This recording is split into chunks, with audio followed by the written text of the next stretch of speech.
Hello today everyone, welcome back once again. Today we are going to be looking at parabolic graphs, the fastest approach, and how to sketch parabolic graphs. Remember, you can sketch parabolic graphs both for grade 10, 11, and 12. Then let's go through the foundations. Now, we understand that parabolic graphs are also what we call the trinomials. So, the general format for every trinomial is ax squared plus bx plus c, where a tells us the shape of the graph because it serves as a gradient. Remember, if our a is positive, we'll have the concave up. If our a is negative, we'll have the concave down. Now, what do we need to sketch a parabolic graph? For us to sketch a parabolic graph, we need our x and y intercepts. X and y intercepts, and we need our turning points, and then we need to figure out our gradients to check if we are going to have the positive graph or the negative graph. It is very important that you understand your A so that you know the shape of the graph you are supposed to arrive at. Now, let's go through sketching this graph. If we are given the function of x, f of x equals to x squared minus 5x plus 6, and we are asked to sketch this graph. The first thing we do is to get our x-intercept. To get our x-intercept, we make y 0. In the given equation, remember f of x is the same thing as y, and then we make y 0, and we will have x squared minus 5x plus 6. We need to solve this trinomial to get the x-intercept. So if we solve this, if we factorize this section, we have x minus 3. Remember factorization, trinomial factorization, look for two numbers, and when you add them, it gives you the major number. When you multiply them, it gives you the last number. So I have negative 3 and negative 2 will give me negative 5. Negative 3 times negative 2 will give me 6.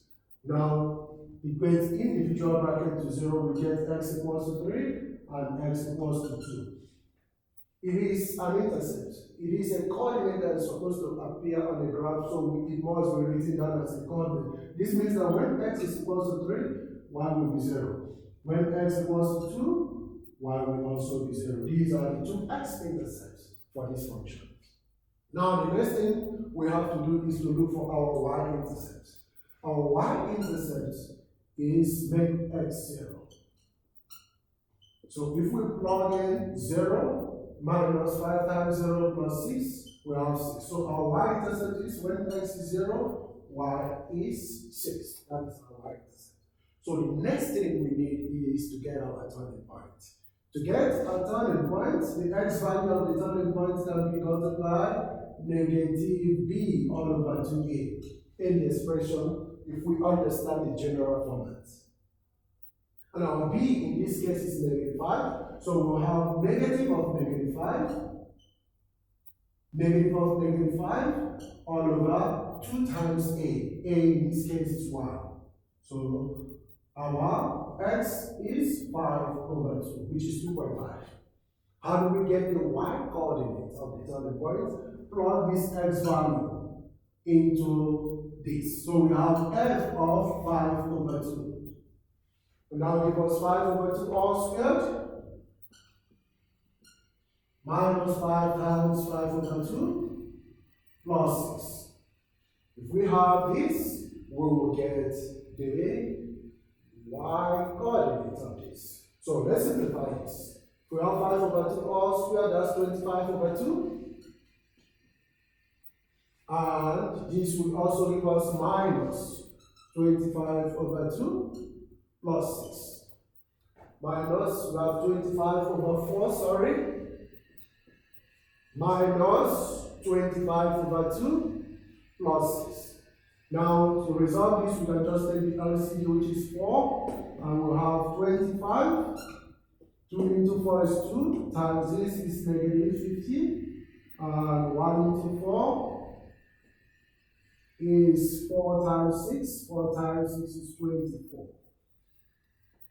So we will have negative 1 over 4. So we have negative 0, 0.25.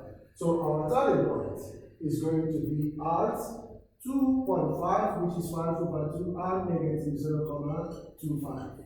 We have our turning point.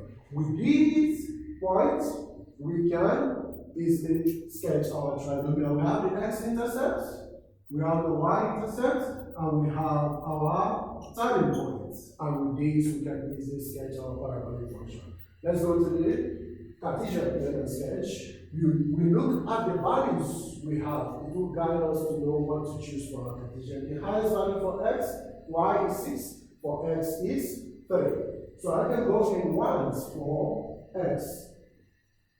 And I can go in ones also.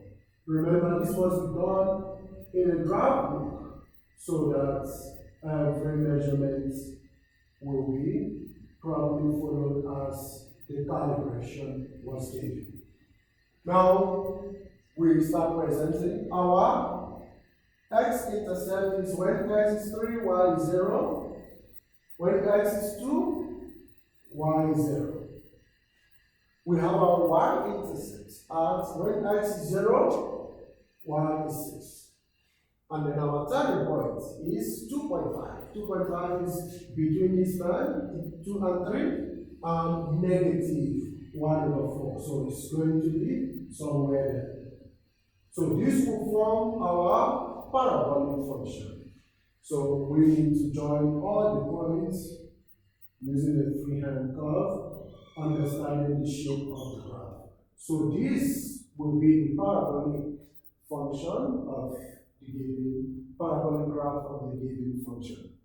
So remember the approaches, get your x and y intercepts. The next is get your turning point. Here we got the x of our turning point. This is a formula that we can always use to get through to the x value of your turning point, and then plug in whatever you get as your x into the original equation to get the y value of the turning point. And with that, you can sketch your graph. So, keep studying, keep asking questions. I will see you in the next video. Bye for now.